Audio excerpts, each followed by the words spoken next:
திருச்சி அரசு மருத்துவமனையில் பிறந்த 7 நாட்களே ஆன குழந்தை இருதய அறுவை சிகிச்சைக்காக ஆம்புலன்ஸ் மூலம் 2.5 மணி நேரத்தில் கோவை மருத்துவமனைக்கு கொண்டு செல்லப்பட்டது.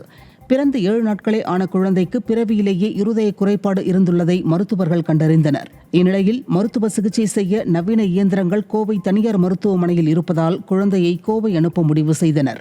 இதையடுத்து ஆம்புலன்ஸ் தங்கு தடையின்றி செல்வதற்காக சாலை முழுவதும் கிரீன் காரிடார் ஏற்படுத்தி காவல்துறையினர் வழிவகை செய்தனர். இதனால் 2.5 மணி நேரத்தில் குழந்தை பாதுகாப்பாக கோவை மருத்துவமனைக்கு கொண்டு செல்லப்பட்டது.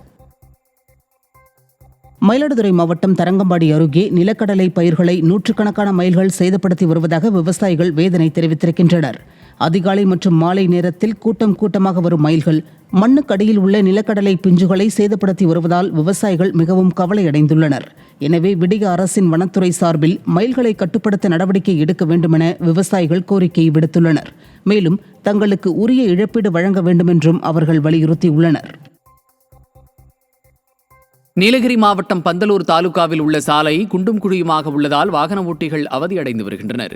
தமிழக கேரள மாநிலங்களின் மாற்று இணைப்பு சாலையாக உள்ள பந்தலூர் முதல் முக்கட்டி வரையிலான சாலை குண்டும் குழியுமாக மிகவும் குறுகலாக உள்ளது.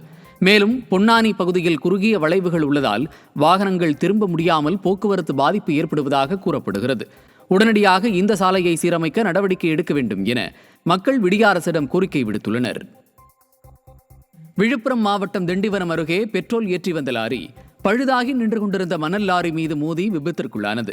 சென்னையிலிருந்து பெட்ரோல் ஏற்றிக்கொண்டு புதுச்சேரிக்கு சென்ற லாரி திண்டிவனம் அருகே தென்கோடி பக்கம் பாலம் அருகே வந்தது. அங்கு மணல் ஏற்றி வந்த லாரி பஞ்சராகி நின்று கொண்டிருந்ததை எதிர்பார்க்காத பெட்ரோல் லாரி மணல் லாரியின் பின்பக்கம் வேகமாக மோதியது.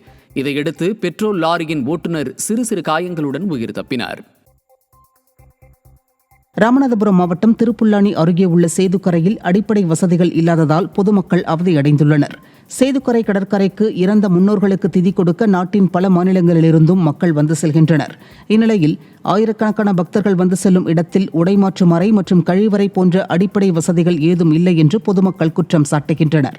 அதேபோன்று கடற்கரை பகுதி மற்றும் அதனை சுற்றியுள்ள பகுதிகள் அசுத்தமாக இருப்பதாக தெரிவிக்கும் பொதுமக்கள் வாகனங்களுக்கேற்ப பார்க்கிங் கட்டணம் வசூல் செய்யும் நிலையில் அடிப்படை வசதிகளை செய்து தர வேண்டும் என வலியுறுத்தியுள்ளனர். வந்த உடனே வேனுக்கு வந்து 90 ரூபா ரெண்டல் கேட்குறாங்க, ஒரு 1 hour 2 hours நிற்கிறதுக்கு.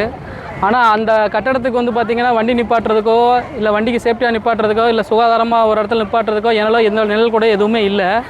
ஆனால் வந்து வருஷம் இந்த அமௌண்ட்டை மட்டும் இன்க்ரீஸ் பண்ணுவாங்க. அதோட தேவைகளும் அடிப்படை தேவைகளும் வண்டி நிப்பாட்டு போகிறது வர்றது அந்த மாதிரி எதுவுமே இல்லை. ரெண்டாவது இந்த ஏரியா போய் பார்த்திங்கன்னா சுத்தமாக பார்த்திங்கன்னா சுகாதாரமே இல்லாமல் இருக்குது. மாட்டுக்கழிவுகள், ஆட்டுக்கழிவுகள் இந்த மாதிரி அதிகமாக இருக்குது. ஃபுட் கழிவுகள் அதிகமாக இருக்குது. அதெல்லாம் யாருமே இது பண்ணுற மாதிரி இல்லை.